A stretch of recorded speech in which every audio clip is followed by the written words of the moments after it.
música que a gente cantou agora é uma daquelas músicas que às vezes eu fico pensando assim, por que eu às vezes fico tanto tempo sem escutar essa música, né? Que as músicas que são boas, assim, que a gente gosta bastante e às vezes passa um tempão e eu não tenho playlist, não tenho esse tipo de coisa, daí ela não entra lá. É uma das músicas que me fazem arrepiar, que me fazem sentir um negócio diferente assim quando a gente canta, porque ela fala muito sobre essa contradição que às vezes a gente vive na nossa vida. Fala muito sobre essa, vamos dizer assim, essa balança que às vezes pesa mais para um canto, pesa mais para o outro. Às vezes eu olho para frente, eu olho para dentro e eu vejo um vazio, eu não vejo nada, mas eu olho para cima e eu vejo uma casa e para o chão eu vejo uma rocha e a gente vai, às vezes, nessa laicade que tem momentos da vida que a gente olha para a rocha e olha para a casa celestial e outros momentos que a gente olha para dentro e olha para os lados e que vê algumas outras coisas. E eu gosto dessa música porque ela fala comigo a respeito de mim, fala a respeito da vida, fala a respeito de uma maneira assim bem, vamos dizer assim, franca, né? Sobre essa coisa que a gente às vezes vai vivendo, vai indo e vindo, e uma música muito bem selecionada ao propósito do tema, que a gente vai falar sobre ele hoje, que é o que realmente importa. O que é que realmente importa na vida da gente? O que é que realmente importa na existência da gente? O que é que realmente importa nas coisas que a gente faz no nosso dia a dia, nas coisas que a gente se programa para fazer, nas coisas que a gente estuda para fazer, nas coisas que a gente gasta o nosso tempo, nas coisas que às vezes a gente perde ao longo da vida, relacionamentos para fazer, e uma coisa que é muito interessante quando a gente pensa a respeito disso é que essas perdas na caminhada, essas coisas que a gente vai abrindo mão, a gente vai acontecer. Às vezes você vive um excesso de trabalho, um excesso de estudo, ou um excesso de lazer, ou um excesso de vícios, obrigado, ou excessos de maneira geral, e isso faz com que você tenha perdas, faz com que você tenha perdas financeiras, ou aí você ganha dinheiro e tem perdas familiares, ou de relacionamentos, ou de amizades, ou você ganha em família, em amizade, e você perde na carreira, num sonho, em alguma coisa. Mas quando a gente olha para as coisas de Deus, ou quando a gente olha para Jesus, Jesus ele também falou que o caminho dele também é um caminho que perdas acontecem, inclusive de relacionamentos, de familiares, de bens materiais, ou seja, na vida que a gente está vivendo nela aqui hoje, nós estamos em uma condição, vamos dizer assim, que não tem como a gente viver a vida e não perder nada. O que a gente precisa pensar sobre é o que eu vou então perder, e talvez ter um pouco de controle sobre isso, fazer isso intencionalmente, não simplesmente como fruto da sequência da vida, como fruto das sequências das decisões. E é nesse sentido que eu acho que a gente precisa, volta e meia, parar para pensar a respeito desse tema, o que realmente importa. Dentro das coisas que você está fazendo, o que realmente importa e o que dessas coisas que você está fazendo, elas foram adicionadas à sua vida, ou aleatoriamente, ou porque simplesmente elas surgiram e você pegou, porque você não soube dizer não na hora certa, o que realmente importa. Há uns 25 anos atrás, eu lembro que eu assisti esse filme chamado Um Dia de Fúria. Não sei quantos aqui assistiram esse filme. Ele é de 1993, então eu devo ter assistido isso ali em 95, 96, quando passou numa tela quente. E aí a gente não tinha muitas opções, né, como hoje tem para assistir os filmes. Eu lembro que eu gostei muito desse filme, e foi um daqueles filmes que eu assistia sempre que passava. Eu ficava sabendo que ia passar, eu me organizava para parar e assistir aquele filme. O resumo desse filme é que esse sujeito aí, representado pelo Michael Douglas, não lembro o nome do personagem em si, ele está um dia no engarrafamento, indo trabalhar de manhã, no meio de um monte de outras pessoas, fazendo aquilo que a gente faz. Quase que todos nós fazemos isso, né? E aí o engarrafamento está lá, e aí ele olha e não tem sentido. Tá tipo eu hoje, a hora que estava vindo para cá, falando com a Sabrina. Não entendo. Se você está me assistindo, você pode pensar sobre isso. Por que o engenheiro de trânsito de São Leopoldo pensa para fazer as coisas? Colocaram um sinal na Avenida John Kennedy que não tem o menor sentido de existir aquele sinal. Aí você fica lá parado, as pessoas que estavam no sinal aberto já foram todas embora, mas você fica parado e vai acumulando o carro atrás de você. Aí a hora que te libera, tranca para o cara que está vindo aqui, que poderia virar à direita tranquilamente enquanto você faz as coisas. Não tinha problema nenhum naquele local, passa ali todos os dias para vir para a igreja ou para ir trabalhar. Trancou. E o cara estava numa situação dessa. Ele viu um buraco lá que eles estavam há dias mexendo e não resolvendo o problema. Aí ele apela, aí ele pega uma bazuca, estoura o buraco. Aí ele começa a apelar. Aí ele vai no dia a dia. Essa cena aqui é muito legal, porque ele entra num pseudo McDonald's lá e pede o hambúrguer dele e vem, e aí ele aponta para o hambúrguer que ele quer na foto, um hambúrguerzão bonitão assim e tudo, e vem aquela coisa magra, né, michuruca, que às vezes eles entregam para a gente. Aí ele começa a apelar com a menina lá e fala assim, mas não foi isso aqui que eu pedi aquilo ali, né, e aí a menina tá ali resolvendo, não sei o que, ele pega a metralhadora, atira para cima, e aí ele vai enlouquecido no resto do dia dele, aí vai de tarde e tudo mais, e aí você vê que ele estava no limite do estresse e ele começa a descontar as frustrações dele até que no final, spoiler de 1993, né, ele morre, né, por conta da situação. Você vê que é uma morte provocada, uma morte que ele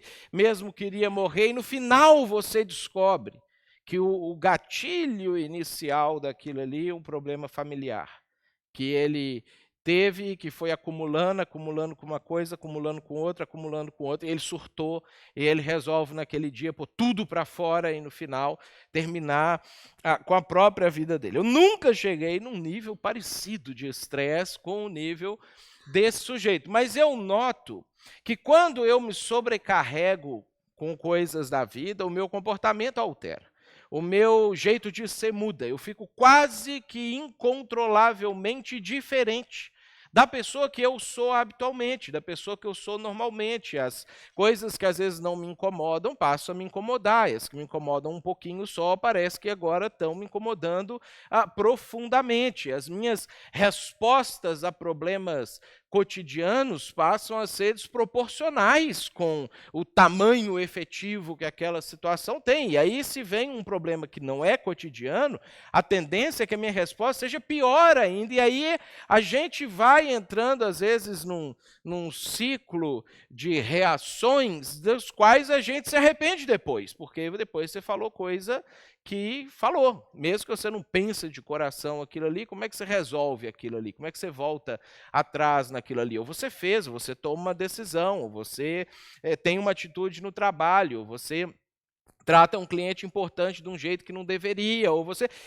E aí aquilo desorganiza a sua vida, e depois e aí te sobrecarrega mais. Se você está sobrecarregado com alguma coisa, aquilo vem e piora ainda a sua condição. E boa parte das pessoas com quem eu converso, e eu tenho conversado, em algum momento da conversa, isso inclui a gente aqui na igreja, isso inclui pessoal no trabalho, isso inclui clientes que eu atendo no meu dia a dia, isso inclui gente que entra em contato comigo pelas redes sociais para falar comigo sobre alguma coisa.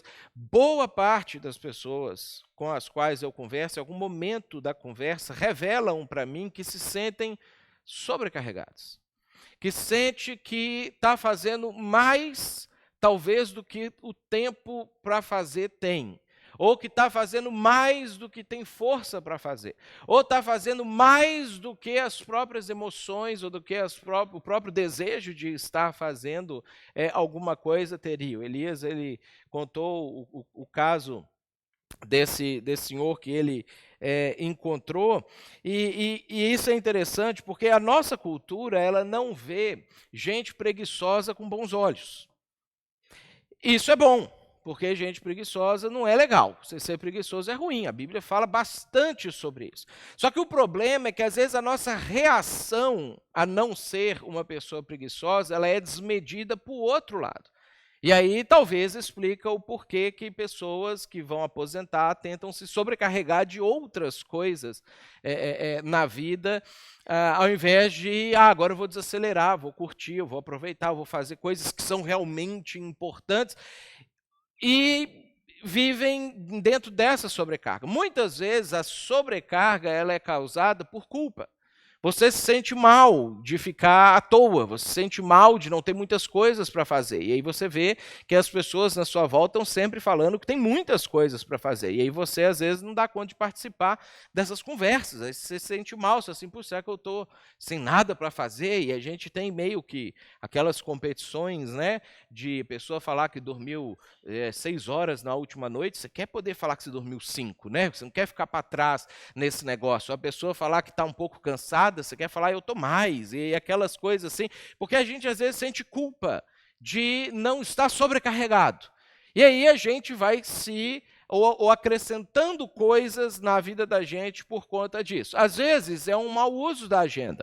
Você não consegue se organizar, você não consegue se programar, você usa agenda só para marcar compromisso sob demanda, quando as pessoas chegam para você e falam que você tem que fazer alguma coisa, ou te pedem para fazer alguma coisa, ao invés de você organizar. Bom, de manhã eu faço esse tipo de atividade aqui, de tarde vai ser esse tipo de atividade aqui, não vou deixar espaço para não fazer nada aqui, para poder deixar espaço para não fazer nada aqui, e a gente usa mal a agenda, e isso pode ser um dos fatores de sobrecarga na vida da gente. Outro fator é o excesso de estímulos e informações.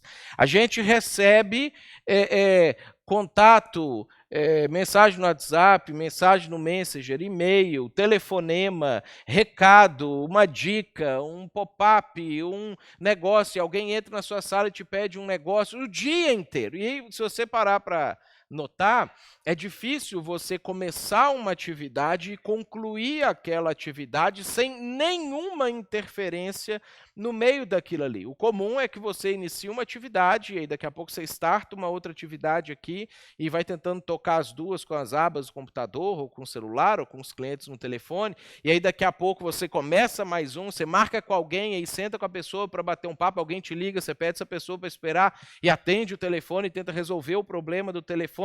E aí o excesso de estímulos e de informações que vão chegando para a gente vão fazendo com que a gente tenha cada vez mais dificuldade de lidar com uma coisa de cada vez. A sobrecarga acaba acontecendo. Um outro problema que causa isso é a má atribuição de importância para as coisas. A gente tem a tendência de dar muito valor para coisas que não têm tanto valor assim. Ou de sentir muito por coisas que não foram tão graves assim.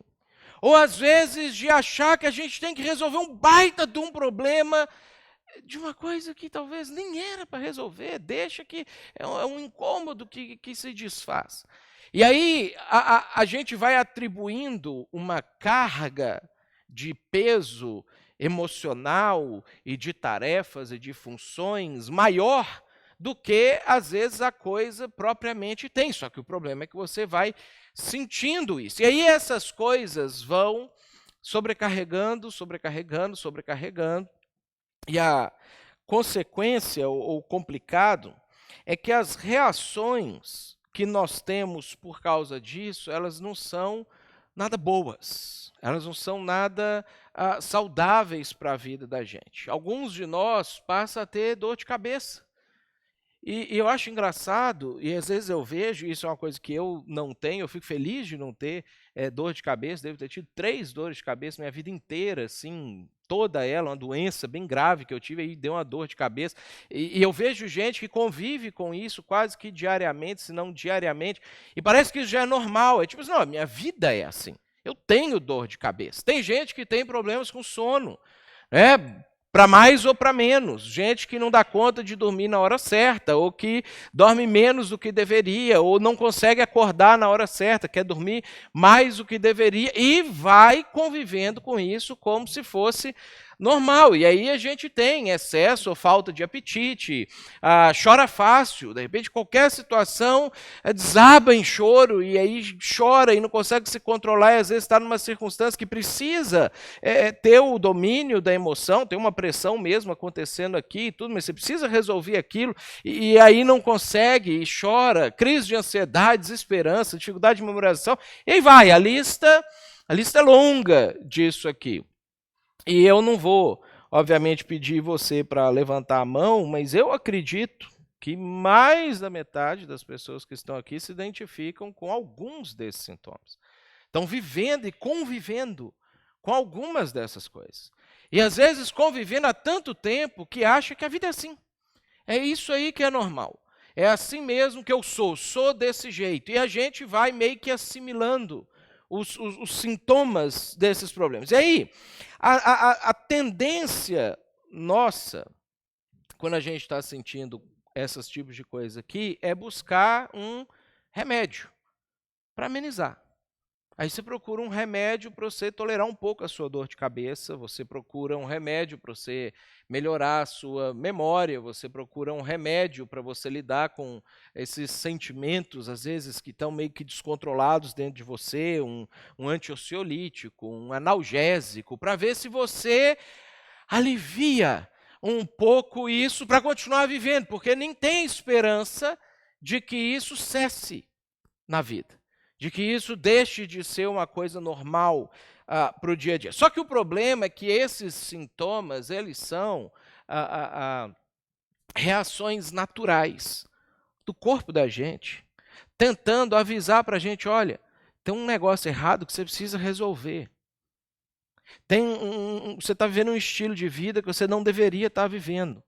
Você está errando a mão em alguma coisa que você deveria acertar a mão. O corpo da gente, ele vai dando sinais para nós, para que a gente, com o incômodo, porque a gente é meio assim, né? Dificilmente você resolve um problema na sua vida enquanto ele não te incomoda, você vai largando ele para lá. Então o corpo produz incômodos para que você pare e resolva aquilo ali. Só que, ao invés da gente parar para resolver a causa daquilo ali, a gente vai tentando mascarar o sintoma, para tentar conviver com aquilo ali. E aí a vida da gente vai se tornando uma vida cada vez mais complexa. O principal problema da sobrecarga é que, fatalmente, você vai começar a negligenciar as coisas que são mais importantes na sua vida. Eu raramente encontro alguém que naturalmente identifica que está sobrecarregado com alguma coisa e fala assim, olha, eu resolvi eliminar essas coisas aqui para priorizar essas outras aqui, e faz isso de forma sábia. Realmente elimina as coisas menos importantes e continua priorizando as coisas, ou passa a priorizar as coisas mais importantes. Habitualmente, a gente vai deixando as coisas mais importantes para lá. E é por isso que esse problema da sobrecarga vai fazendo com que as ondas, o reverberar disso na vida da gente comece a atingir a família da gente, comece a atingir os amigos da gente, começa a afetar a saúde definitiva da gente, porque de repente uma coisa que era pontual, uma dor de cabeça pontual, ou uma crise de ansiedade que você teve pontual, passa a ser o jeito que você está vivendo. E o pior de todas as coisas, que é habitualmente o que a gente negligencia primeiro, é Deus. Porque a gente tem na cabeça da gente, a gente cria vamos dizer assim, um senso de segurança, que a gente pensa assim, o que é que eu posso perder e o que eu não posso perder. E aí o outro senso que a gente cria na cabeça da gente é quanto tempo eu vou demorar para perder isso aqui e talvez quanto tempo eu vou demorar para perder esse outro negócio daqui. E aí, por exemplo, quando a gente pensa sobre Deus, habitualmente a gente pensa ou que nunca vai perder Deus vai estar sempre aí, ele vai estar sempre junto comigo, ele vai estar sempre disponível para mim, ele vai sempre me perdoar, ele vai sempre me abraçar. Ou na pior das hipóteses, se você acha que pode perder Deus um dia, você acha que o prazo de validade de perder Deus é na morte, né? Então, até o dia de morrer, você ainda pode tomar decisões na sua vida, se organizar, pedir perdão dos seus pecados, etc. E aí você não perde Deus. Então, bom, Deus eu vou deixar por último para cuidar, porque é o que mais vai demorar para eu perder. E aí você vai fazendo uma escala disso aí, uma lista, uma forma, isso tudo na sua cabeça, na sua alma, que você começa a pensar, e você pensa assim, o que é o segundo que eu acho que eu não vou perder nunca? Meus filhos. Os filhos eu acho que porque filho é filho para sempre, né? Então, se eu perder ele crescendo aqui, se eu negligenciar uma atitude dele, uma atividade dele, uma coisa dele, ele vai estar sempre aí. O dia que eu parar, ele vai vir, vai estar comigo, e aí depois a gente coloca para o casamento, né? Porque a gente, por mais que a nossa geração ela está cada vez mais, né, liquefazendo o casamento cada vez menos é para sempre, até que a morte separe, a gente faz essa promessa quando casa. Então, a gente sente que vai ser para sempre, e você não se dá conta que o seu cônjuge está ali indo embora, de repente, porque você está negligenciando ele, porque você pensa, não, o cônjuge eu ainda vou ter tempo de recuperar. E aí você vai fazendo essa escala na sua cabeça, e é assim que você vai lidando com as sobrecargas. Quando sobrecarregado estando, você precisa colocar alguma coisa para depois, alguma coisa para amanhã, alguma coisa para o mês que vem, alguma coisa para o ano que vem, porque entrou um negócio novo na sua agenda, um negócio novo na sua programação, um negócio novo que você precisa executar. E é por isso que a gente vai abrindo mão progressivamente das coisas mais importantes quando a gente está sobrecarregado. O problema é que ter Deus, ter filhos, ter família, ter amigos, ter uma carreira segura e estável e etc., não são coisas que você vai desfrutar só um dia. São coisas que você deveria já estar desfrutando delas agora. Se você deixa Deus para depois, significa que você não está desfrutando de Deus agora. Você pensa, não, um dia eu vou lá e eu desfruto das coisas de Deus. Se você deixa seus filhos para depois, sua esposa, seu marido para depois, seus amigos para depois, você não está desfrutando deles agora. Você vai pensa, não, um dia eu vou desfrutar, mas agora eu preciso lidar com isso, resolver isso, mexer com isso, e tudo. Depois eu vou lá e eu aproveito a pessoa, Deus, a situação, minha vida, minha saúde, o que quer que seja que você coloca dentro dessa situação. Raramente, alguém que se sente sobrecarregado, naturalmente se desliga das coisas menos importantes. Habitualmente, a gente se desliga das mais importantes. E Jesus, ele sabia disso como ninguém. Quando a gente lê as histórias da vida de Jesus, a gente vê a vida de Jesus, a gente percebe que Jesus era uma pessoa que volta e meia estava cansado, nunca sobrecarregado. A gente vê Jesus diversas vezes tendo que parar para descansar, falando para pessoas, agora eu não posso atender vocês, ou virando para os discípulos e falando, me leva para o outro canto do lago lá que eles ficavam, porque o povo vai demorar para atravessar o lago e a gente dá uma descansada lá, né? Jesus, ele descansava até dentro de tempestades, os discípulos eles ficavam assustados, né? Como é que ele está descansando, o barco está aqui chacoalhando, tempestade vindo, ele está dormindo, não se importa com o que está acontecendo, por quê? Porque ele descansava, né? Porque ele cansava, ele volta e meia ficava cansado. Cansaço é algo natural da vida, né? E se você não fica cansado nunca, você tem um problema, né? Você está também desorganizado nas suas organizações. Sobrecarga, não. E aí a gente nunca vê Jesus sobrecarregado. No entanto, ele lida com situações de sobrecarga na vida das pessoas constantemente, porque como Jesus lidava com gente, o ministério dele, as ações dele, a vida dele era lidar com pessoas o tempo inteiro, o que mais Jesus via na época dele era gente sobrecarregada.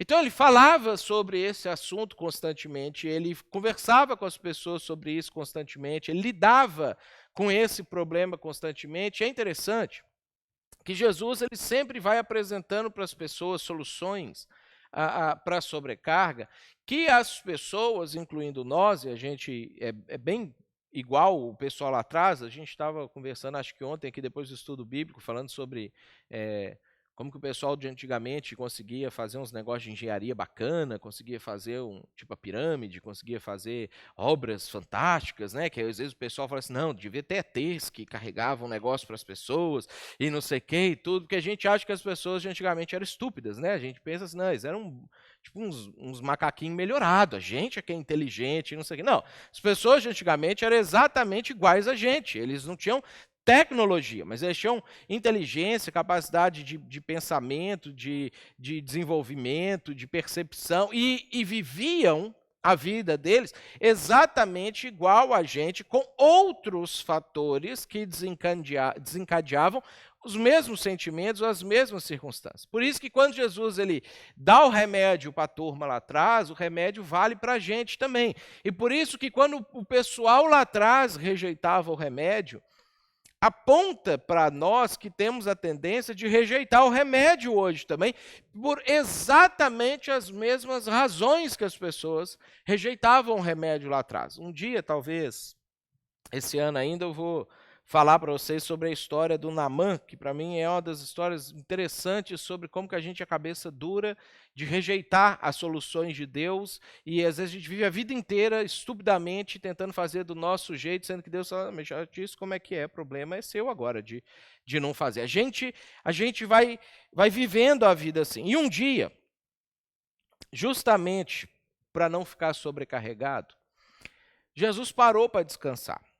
Jesus, ele tinha umas pessoas que eram muito amigos, muito amigas dele, pessoas que ele amava muito. Então, Jesus amava toda a humanidade, né? A minha, você, amou o mundo de tal maneira, deu sua vida, e não sei o que, mas não gostava de todo mundo. É tipo a gente, né? A gente não gosta de todo mundo, a gente gosta de pessoas especificamente por algumas razões. Jesus era assim também, ele amava o fariseu, mas ele detestava estar junto com o fariseu, porque o fariseu era chato, ele incomodava, ele implicava, e não sei o que, ele gostava de estar junto com aquelas pessoas que abraçavam ele, igual a gente, né? A gente gosta de estar junto com gente que ama a gente, abraça a gente, cuida da gente e coisas nesse sentido. E tinha uma família especial que parece que eram as pessoas que Jesus mais gostava, que eram 3 irmãos, Lázaro, Maria e Marta, que moravam na cidade com o nome mais bonito de Israel, cidade de Betânia. Então era lá que Jesus mais gostava de estar. E aí, um desses dias, Jesus estava pregando em Jerusalém, Betânia ficava como se fosse daqui a Novo Hamburgo, assim, de distância. Então, Jesus estava ali pregando em Jerusalém, não sei o quê, falou, e aí ele deu uma cansada, porque cansava também, e falou, vamos descansar onde? Vamos para Betânia, vamos lá para a casa da Marta, do Lázaro, da Maria, que lá a gente dá uma descansada, a gente bate um papo, a gente conversa. E aí Jesus, então, vai para essa cidade. Não tinha, na época, comunicação, né? Não dava para mandar um WhatsApp para o Lázaro, falar, prepara as coisas que eu estou chegando amanhã. Né? Não tinha como avisar que eles iam chegar. Eles chegavam, de repente. E aí você imagina, Jesus e pelo menos mais 12 homens fortes, né, famintos, que caminhavam para cima e para baixo, não é gente que come low carb, né, gente assim que precisava de comer para dar conta de continuar fazendo e caminhando e vivendo a vida deles. Chega 13 caras assim, né, no auge ali da fome, do cansaço, não sei o quê, na casa de Maria, Marta e na casa de Lázaro. E aí a história se desenvolve e Lucas registra para nós essa história lá no capítulo 10, a partir do versículo 38, que é o que eu queria que a gente analisasse e fosse pensar sobre essa questão da sobrecarga. Caminhando Jesus e os seus discípulos chegaram a um povoado Sei porque que Lucas não quis falar o nome do povoado aqui, né? Não dá para reclamar mais, mas ele devia ter escrito aqui. Mas vamos lá. E onde certa mulher chamada Marta o recebeu em sua casa. Quando a gente lê os outros textos que contam as histórias de Jesus com essa família, dá a entender que Marta era meio que a chefona da casa, né? Então, não era muito comum isso antigamente, hoje está até mais comum, né? Mas antigamente, os chefes da casa eram os homens, então era para ser o Lázaro, o chefe da casa. Só que a configuração familiar deles e os apontamentos mostram que, de fato, assim, quem era a pessoa que mandava lá dentro era Marta. Ela era a pessoa que organizava o negócio todo. Então, certa mulher chamada Marta o recebeu em sua casa. Maria, sua irmã, ficou sentada aos pés do Senhor, ouvindo-lhe a palavra. Marta, porém, estava ocupada com muito serviço. Óbvio. Chegou 13, no mínimo, que às vezes Jesus andava com mais gente junto, além dos discípulos dele. Mas vamos supor que era só 13. Imagina 13 homens chegando na sua casa, homens do Oriente Médio, assim, né, para comer, para... Você não... Às vezes nem tem na geladeira comida para tanta gente assim rápido, né? Tem que matar um bicho, tem que colher na horta, tem que... Na época eles não tinham geladeira, então nem dava para estocar comida igual a gente estoca hoje. Então era mais trabalheira ainda. Então é claro que tinha muito serviço para ser feito, para você alimentar todas essas pessoas. Quantos dias vai ficar?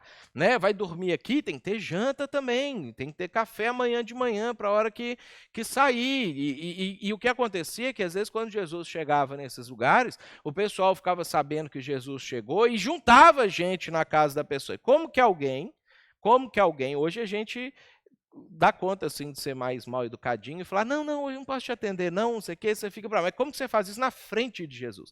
Ninguém tinha coragem, né, de ser mal educado com as pessoas na frente de Jesus. Tem que deixar entrar, que aí Jesus vai falar, mas que isso, Marta? Como vai fechar a porta para as pessoas assim? O que eu estou ensinando para você? Aí tinha que deixar. Então, provavelmente, mais gente entrava para lá porque ia ver Jesus, aí tem que ter um salgadinho, tem que ter um vinhozinho, tem que ter um negocinho assim para poder participar. Agora, olha só que interessante isso aqui. Jesus, quando ele chega lá, ele começa a falar de Deus.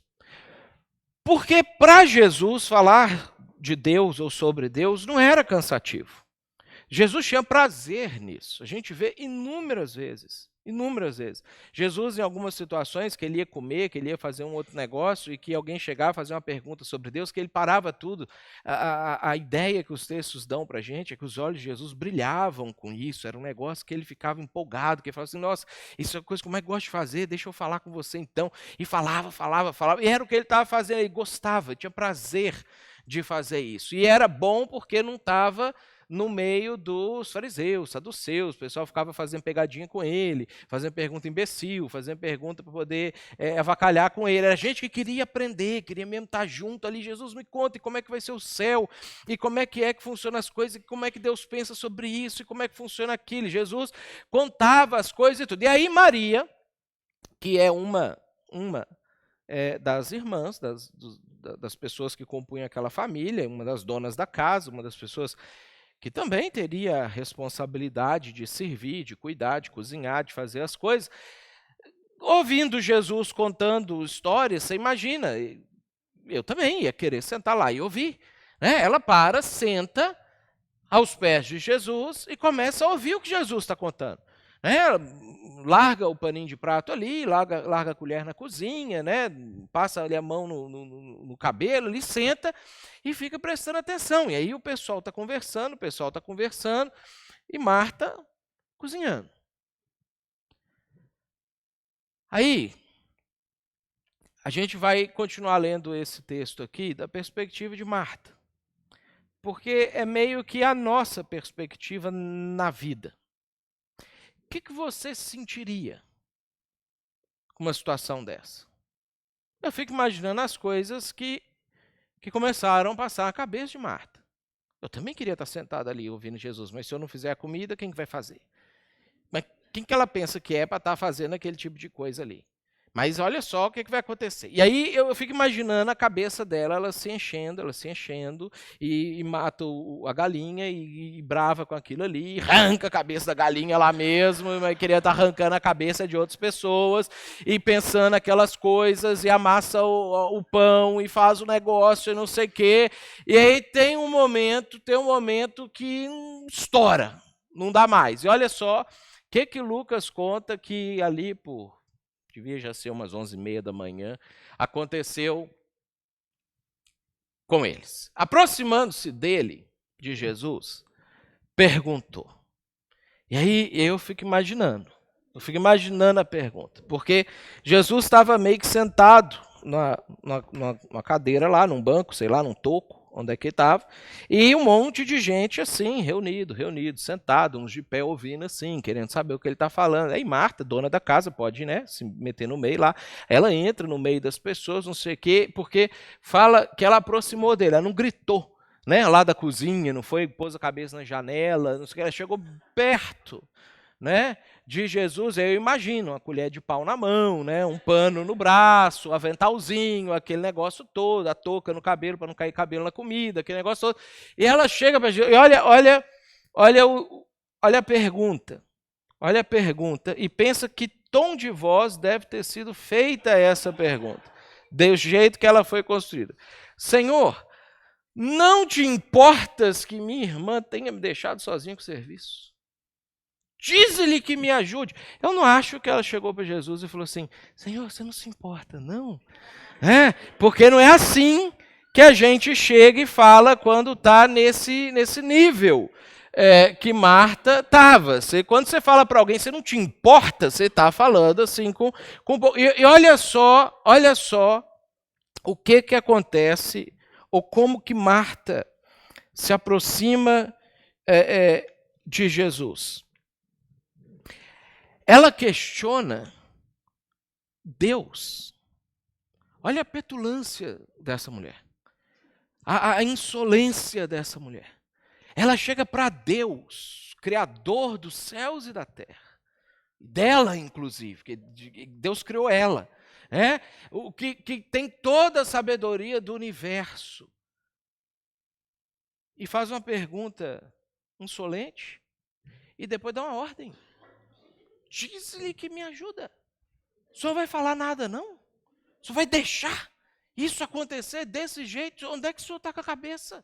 Não está vendo a comida que tem que ser feita lá dentro? Não, esse tanto de gente para alimentar, chegou aqui sem avisar, sem falar nada, e não sei o quê. Ainda vai tirar a gente que podia estar me ajudando aqui. Senhor, não te importa? Olha só, a fala de Marta com Jesus é o tipo de fala que a gente se utiliza quando a gente perdeu assim, um pouco já a noção da realidade pelo estresse, pela sobrecarga, pelas irritações, pelos acúmulos de problema da vida. E olha só o que está acontecendo. Marta, com o humor alterado dela, ela está perdendo a oportunidade de desfrutar da presença de Deus pessoalmente na casa dela.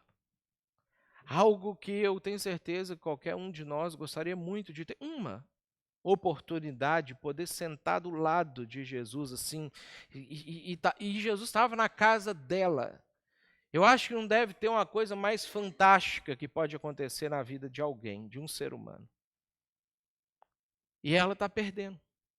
E ela não está desfrutando disso. Ao invés de ela estar feliz, ela está lá pensando assim, nossa, que legal, estou fazendo comida para Jesus, e vai ser legal, depois nós vamos servir, a gente vai comer junto, e eu estou podendo até ouvir umas coisinhas daqui, daqui a pouco eu vou chegar lá para ouvir também, não sei o quê. Ela está emburrada, ela está irritada, ela está pensando o que esse povo está fazendo aqui, por que Jesus não se importa, o que está acontecendo. A Marta, por causa da alteração do humor dela, ela perde a noção da realidade. E ela perde a dimensão das coisas. Que é muito parecido, se não igual, do que acontece com a gente. Quando a gente fica sobrecarregado. Você perde a dimensão das coisas. perde o tamanho de fato que as coisas têm, você perde a real importância que cada coisa tem, o peso de cada coisa. Você começa a negligenciar as coisas que são realmente importantes. É o que ela está fazendo com Jesus. Cara, Jesus está na sua casa. E ela começa a atribuir um peso enorme numa coisa que não tinha esse tamanho de peso. Ainda mais sabendo quem é que estava na casa dela. Eu fico imaginando as respostas que Jesus podia ter dado para ela, talvez até deu, e Lucas não registrou, porque ele não registrava todos os diálogos, né? Faz só um resumão, mega resumão das coisas que aconteceram. Jesus virando para Marta e falando assim: Marta, mês passado, o pessoal tinha 5 pãezinhos ali, tinha 5.000 pessoas, eu multipliquei, alimentou todo mundo, você está preocupado em fazer almoço para mim? Eu podia multiplicar esses pães que vocês tomaram no café da manhã, tudo aí, a gente tudo comia aqui. Marta, ano passado, fui num casamento e chegou um determinado momento, só tinha água, né? Não dá. Casamento, comida gostosa com água, né? Hoje virou na moda, né? Você espreme um limãozinho, põe uma aguinha com gás e tudo. Na época de Jesus, e acho que Jesus parecia meio comigo nessa coisa, você não toma água comendo coisa gostosa. Aí Jesus, ele foi lá e ele deve ter virado Marta e falou assim: Marta, eu fiz um casilheiro de Deus, que Jesus não ia fazer casilheiro do diabo, né? Para o casamento. Ele fez um melhor do que isso, merlot ali, bacana para a gente comer, para a gente beber e não sei o que. Marta, você está preocupada em fazer comida para mim, servir bebida para mim? Marta, qual que é a importância das coisas na sua vida? Mas Marta estava sobrecarregada, estressada. E pelo que a gente vê nas outras histórias, nas outras histórias de Marta, parece que ela era assim. Ela era uma pessoa, já vinha carregando, e aí foi esse dia que esse negócio aqui aconteceu, ela vinha carregando coisas assim na vida dela já há um bom tempo. Ela era estressadinha, ela era irritadiça, ela era uma pessoa assim que ficava ali o tempo inteiro mexendo, olhando, vendo, não sei, que não conseguia relaxar, não conseguia curtir, não conseguia aproveitar, porque ela estava sobrecarregada. Olha o segundo sintoma que a gente percebe aqui em Marta, na hora que ela chega para Jesus e fala, ela vira para Jesus e fala assim: Senhor, minha irmã me deixou sozinha. Eu fico imaginando que para ela chegar lá para Jesus para falar um negócio dela, ela já devia ter falado mal de Maria para a casa inteira antes de sair lá para fora. As empregadas que ajudavam ela lá já devia estar tudo com raiva de Maria também. Ela devia ter falado: essa mulher é folgada, isso aí nunca ajuda, é desse jeito aí. Eu acho que Marta era a caçula ali da família, então a caçula normalmente é mais assim mesmo, né? Mas aí eu fico imaginando ela lá já xingando, irritada e tudo, amargurada, né? Sentindo ali dentro dela raiva da irmã, sentindo aquele negócio. Ou seja, Jesus, o amor, está na sua casa, mas você está lá dentro, emburrada, reclamando, falando mal, xingando. Por quê? Sobrecarga. Sobrecarga faz isso com a gente. Sobrecarga faz a gente começar a falar mal de pessoas que a gente gosta.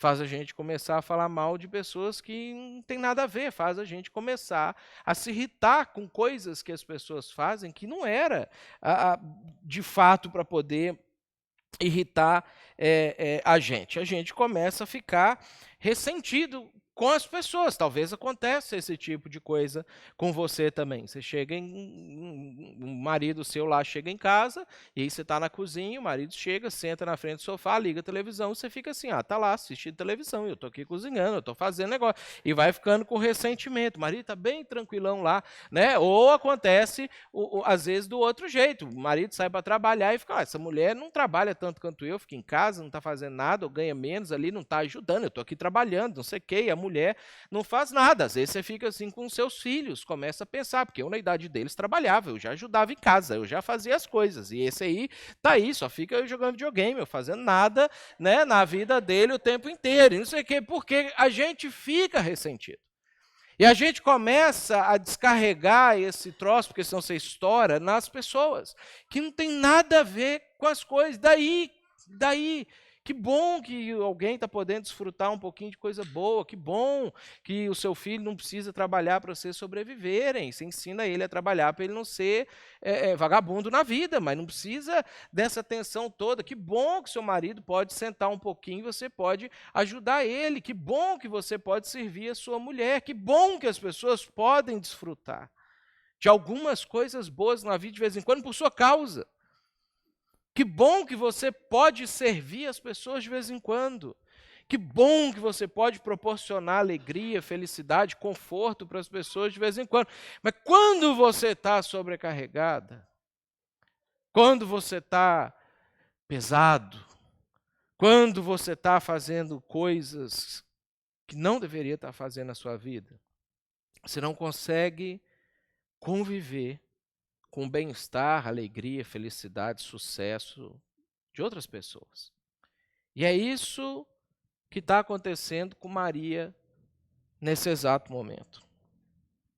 E aí, Jesus, ele aponta o problema.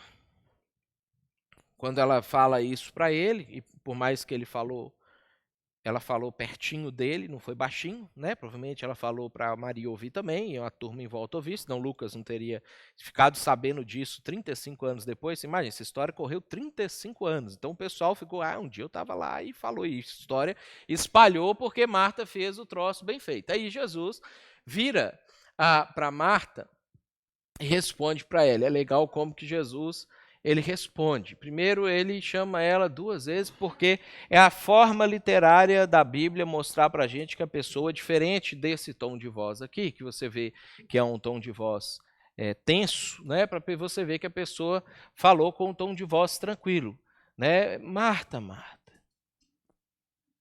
Jesus, para aquilo que ele está fazendo, que ele está descansado, né?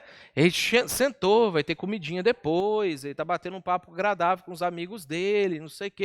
Ele não está sobrecarregado, ele não está tenso. Porque se ele estivesse tenso, ele virava para ela e falava assim, cale-se diante de mim toda a terra, igual Deus um dia falou lá no Antigo Testamento, né? Virava para ela e falava assim, você é insolente, com quem você acha que você está falando, que está doida, mulher?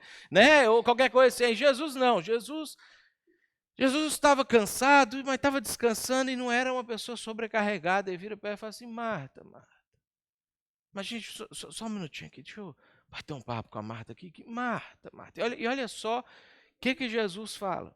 Você está preocupada e inquieta com muitas coisas. Marta, não é de hoje esse negócio aqui. Isso aqui que está acontecendo, que você falou para mim, eu sei que não foi agora. Seu problema não é com Maria. Seu problema não é comigo, que não me importo com você trabalhar. Marta, eu sei que você anda assim. Você está preocupada e inquieta com muitas coisas. Marta, você tem serviço para fazer? Sim, sei que tem. Tem muita coisa para fazer? Tem, eu sei que tem. Nós chegamos aqui, é muita coisa. Mas por que você está atribuindo esse peso que você está atribuindo para as coisas? Por que você está tratando as coisas do jeito que você está tratando? Por que você vive nessa tensão? Por que você vive nesse estado de espírito alterado? Por que você vive irritada com as coisas ou com as pessoas? Marta, você está fazendo errado. Você está preocupada com muitas coisas. E aí, Jesus, ele aponta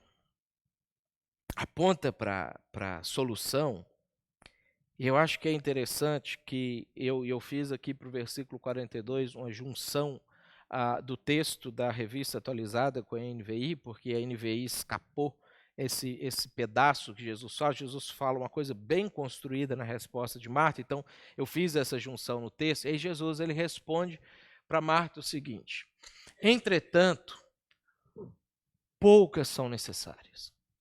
Primeiro, Jesus chama Marta para uma reflexão. Marta, das coisas com as quais você anda preocupada e inquieta, quantas delas são de fato necessárias? Quantas delas são de fato importantes? Isso que Jesus está falando, gente, a gente se para fazer uma reflexão bem tranquila, assim, bem apurada, a gente chega nessa conclusão também. A gente não tem tanta coisa importante assim na vida da gente. É umas 3 ou 4, assim, no máximo, se você é uma pessoa importante. 2, se você está vivendo uma vida normal, assim. 1, se você está aí bem zen. A gente não tem tanta coisa assim na vida.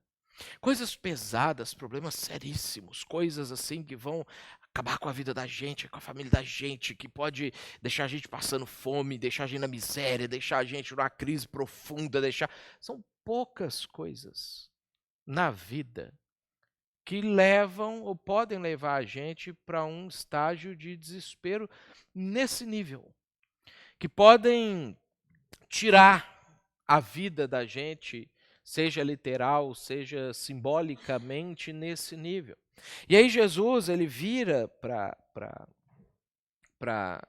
Marta e fala para ela assim: Marta, você está preocupada com muitas coisas, mas assim, ó, poucas são necessárias. Você sabe quais são as coisas realmente necessárias na sua vida? Você sabe quais são as coisas que são realmente importantes na sua vida? Quais são as coisas que você, de fato, quando acontece, precisa dormir até mais tarde, acordar mais cedo, e que é razoável que você talvez perca o sono, que é razoável que talvez você fique um pouco ansioso para ver o resultado e saber o que está acontecendo? E quantas das coisas que de fato estão te incomodando não são realmente necessárias, não são realmente importantes?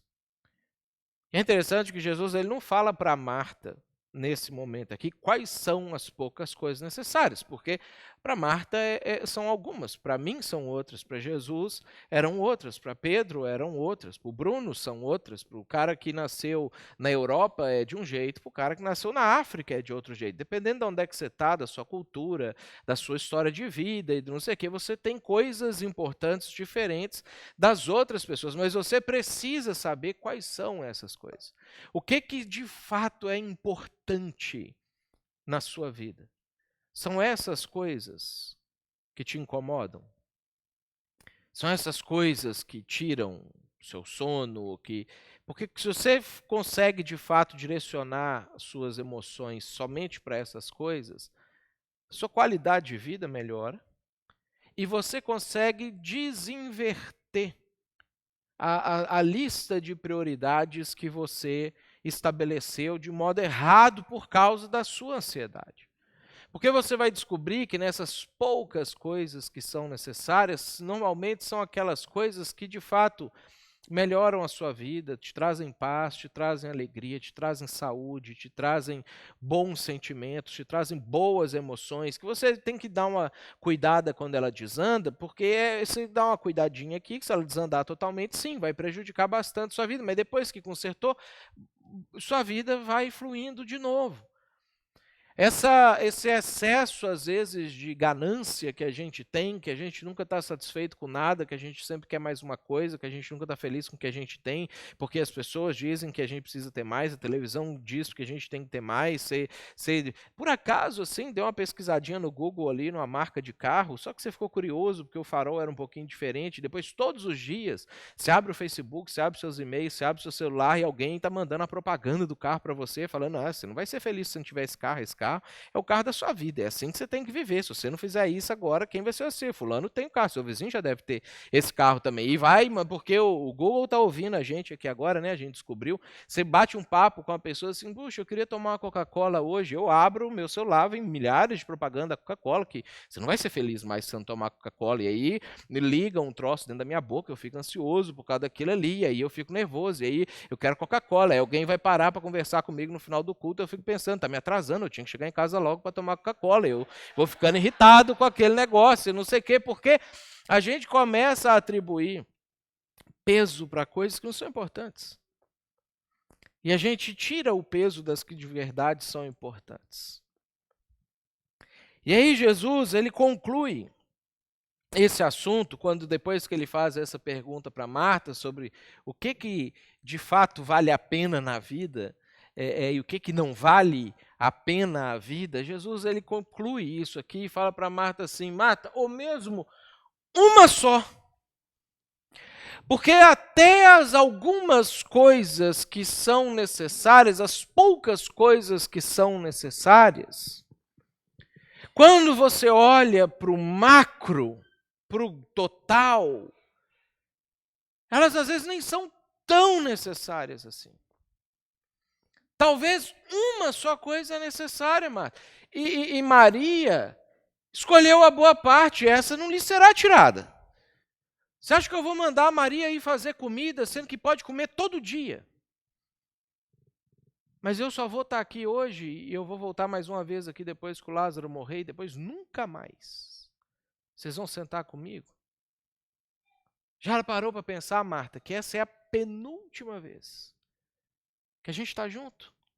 Eu tenho certeza que se Marta soubesse que essa era a penúltima vez que ela estaria junto com Jesus, ela teria refletido um pouco mais e falasse, não, eu não vou ficar preocupado então com comida, porque é a penúltima vez que eu vou ficar com Jesus. Não tem importância hoje se a gente comer só uma maçã e um pão de ontem. Mas na cabeça de Marta, ela estava pensando nisso. Não, Jesus eu vou ter para sempre, eu tenho que fazer essa comida agora. Não, o dia que eu precisar, eu acesso Jesus, eu chamo e ele vem aqui, mas eu preciso resolver esse problema que eu tenho agora.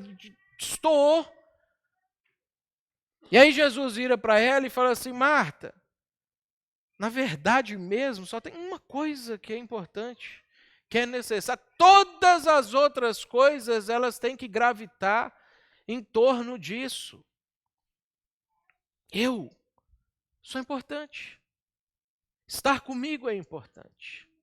Ouvir o que eu tenho a dizer é importante. E é o que Maria está fazendo aqui. De todas as coisas que vocês podiam fazer na vida de vocês, a única que tem a ver diretamente com a eternidade de vocês, é isso que Maria está fazendo agora. Porque a gente vai comer aqui, e como dizia Samuel, a gente alivia o ventre depois disso aqui que a gente comeu. Passa! Você desfruta, é temporário.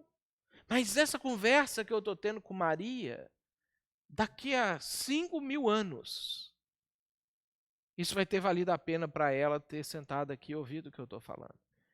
E ela não vai nem lembrar o que é que a gente almoçou hoje. Aliás, vamos porque você fez essa cena aqui. Aí a gente vai registrar e nós vamos lembrar. Mas se fosse um dia normal, a gente não ia nem lembrar. Como que você está com essa uma coisa? Jesus deixa absolutamente claro que não tem nada na vida da gente, nada absolutamente que você possa fazer, ou possa ter, ou possa alcançar, que seja mais importante do que começar a desfrutar dele agora, do que começar a estar com ele agora, do que ouvir a palavra dele agora, do que colocar em prática na sua vida os ensinamentos dele agora. E quando a gente faz isso, a gente inverte essa nossa pirâmide de importâncias, a gente muda a nossa lista de prioridades de lugar, e quando a gente faz isso, a nossa vida melhora. Quando a gente faz isso, a gente para de se sobrecarregar, porque uma das primeiras coisas que Jesus falou para os discípulos, uns 2 anos e meio antes dessa conversa aqui, ele virou para eles e falou assim, vinde a mim todos vocês que estão cansados e sobrecarregados, que eu vou aliviar vocês, porque o meu jugo é leve, o meu fardo é suave. Se vocês aprenderem de mim, que sou manso e humilde de coração, vocês vão encontrar descanso para a alma de vocês. E aí a gente às vezes pensa assim, não, mas eu vou deixar isso aqui para depois, porque isso aqui é mais importante. E aí você começa a ter dor de cabeça. Aí você toma um remédio e deixa isso aqui para depois, porque essa outra coisa aqui é mais importante. Aí você passa a ter insônia. Aí você começa a tomar remedinho para dormir e você continua deixando isso aqui para depois, porque essa coisa aqui é mais importante. Aí você começa a ter crise de ansiedade. Aí você começa a tomar um anti-ansiolítico, você deixa as coisas do jeito que Deus falou que você devia organizar a sua vida para depois, porque isso aqui é mais importante. Aí você vai vivendo. E os anos vão passando. E a vida vai passando. E daqui a pouco você está igual Marta. E Jesus, de vez em quando, chega para falar alguma coisa com você e você não consegue nem parar para ouvir. Porque isso aqui é mais importante. Porque fazer isso aqui precisa acontecer isso aqui. Depois, Jesus, eu vou te ouvir amanhã. Jesus, eu prometo que mês que vem eu vou resolver isso. Jesus, é só mais esse ano. Ano que vem eu vou organizar a minha vida. E aí a gente vai estar junto. E aí eu vou me dedicar ao Senhor. Jesus, calma, porque eu sei que se na última hora eu te pedir perdão, o Senhor ainda vai me salvar. Mas eu preciso resolver isso aqui. E a gente vive uma vida miserável. Como a vida que Marta está vivendo. Recebendo Jesus, hospedando Jesus, e não conseguia desfrutar da presença de Jesus.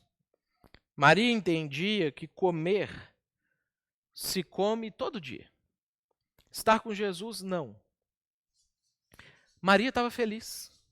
Eu fico imaginando o rosto de Maria sentada perto de Jesus, como o rosto da gente quando está perto de alguém que a gente gosta muito, assim, um semblante feliz, alegre, impressionado. Nossa, que maravilha, que coisa bacana que eu vou... Porque as outras reações que a gente vê de Maria, a gente vê que são reações de profunda gratidão, de profundo amor. Ela um dia derramou um perfume de 12 mil reais nos pés de Jesus. Imagina Marta fazendo um negócio desse. Marta ia economizar para comprar comida para o pessoal, né? E aí Maria vai lá, pega um perfume de 12 mil reais e derrama, porque assim, não sei o que eu posso fazer mais para mostrar para Jesus que eu estou feliz que ele está aqui, porque Maria era feliz, Maria estava alegre, Maria estava contente, Maria, porque ela sabia que comer, a gente come todo dia, trabalhar, a gente trabalha todo dia, resolver os problemas da vida, a gente resolve todos os dias, os problemas sempre vão estar aí.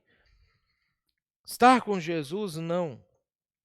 Você pode ter Jesus na sua vida e deixar de desfrutar disso por conta da maneira como você está lidando com as cargas da sua vida. Você pode já ter aceitado Jesus, já ter recebido Jesus, ter o Espírito Santo na sua vida, mas continua vivendo uma vida presa, angustiada, pela forma como você está escolhendo lidar com as cargas. Jesus está na sua casa, querendo bater papo com você. E aí, às vezes, quando você chega perto dele, você chega para falar, Jesus, por que eu? Por que o Senhor está deixando isso acontecer comigo? Onde é que o Senhor está quando eu estou vivendo essas coisas aqui na minha vida? E às vezes, quando você chega perto dele, você chega para reclamar, para cobrar, para exigir, com mágoa no coração. Porque se você viver em razão das demandas, nem Jesus vai conseguir fazer você ser feliz. Se você pautar a sua vida em razão das demandas, se você se sobrecarregar, se você não determinar o que é prioridade na sua vida e viver para isso, mas deixar que as coisas entrem na sua vida invasivamente, nem Jesus vai poder fazer você feliz. E eu queria que você parasse então agora e pensasse e orasse e quem sabe tomasse uma ou algumas decisões de organização na sua vida. O que é realmente a coisa mais importante na sua vida? O que é que você precisa centralizar a sua vida nisso? E aí as outras coisas você vai acrescentando quando dá do jeito que dá, da forma que está. Como é que você pode pegar a rotina de vida de Jesus e aplicar na sua rotina de vida? Como é que você pode pegar o jeito que Jesus organizava a agenda de trabalho dele e aplicar na sua agenda de trabalho? Como que Jesus organizava a agenda de relacionamentos dele e colocar na sua agenda de relacionamentos? Como é que você pode observar a rotina de descanso de Jesus e colocar na sua rotina de descanso? Como é que você pode pegar a rotina de culto a Deus que Jesus tinha e colocar na sua rotina de culto a Deus? Como que você pode colocar a vida de Jesus na sua vida? A partir daquilo que é a coisa mais importante da sua vida.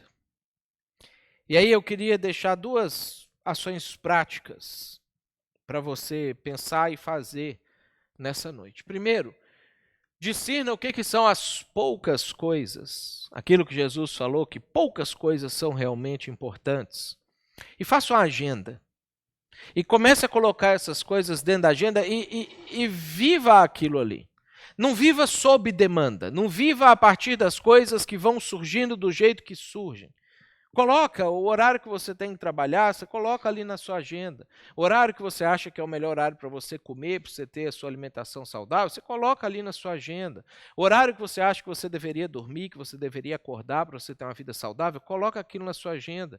O horário que você acha que você deveria desfrutar de ter lazer, de assistir uma televisão, de jogar um joguinho, de sair num shopping, de ir no cinema, coloca aquilo na sua agenda para você não ter uma vida de desperdício, de excesso de lazer, mas também não ter uma vida onde não há espaço para essas coisas. O tempo que você acha que você deveria passar com sua família, coloca na sua agenda, para que agora, a hora que alguém falar assim, mas eu preciso que você faça isso aqui amanhã, amanhã eu não posso, porque eu já tenho um compromisso amanhã, porque você define o rumo da sua vida. Coloca um espacinho na sua agenda para você aprender, para você crescer, para você desenvolver melhor aquilo que é a sua profissão, aquilo que você quer fazer, para você estudar, para você adquirir um conhecimento que pode melhorar um pouquinho a sua vida. Coloca na sua agenda os horários de culto. Horário de você frequentar o grupo caseiro, o cultivo, horário de você fazer a sua devocional, de você separar um tempo no seu dia para você fazer a sua oração particular e você falar com Deus. Coloca na sua agenda essas poucas coisas que são importantes e preocupe-se com elas. E aí as outras coisas que vão surgir, que você deixa margem na sua agenda, porque surge problema, dá doença que você achou que não ia dar, chega gente que você achou que não ia chegar e não sei o que. Você tem margem na agenda para lidar com isso, mas isso não tira seu sono. E defina o que é a coisa. E coloque todos os seus sentimentos nisso.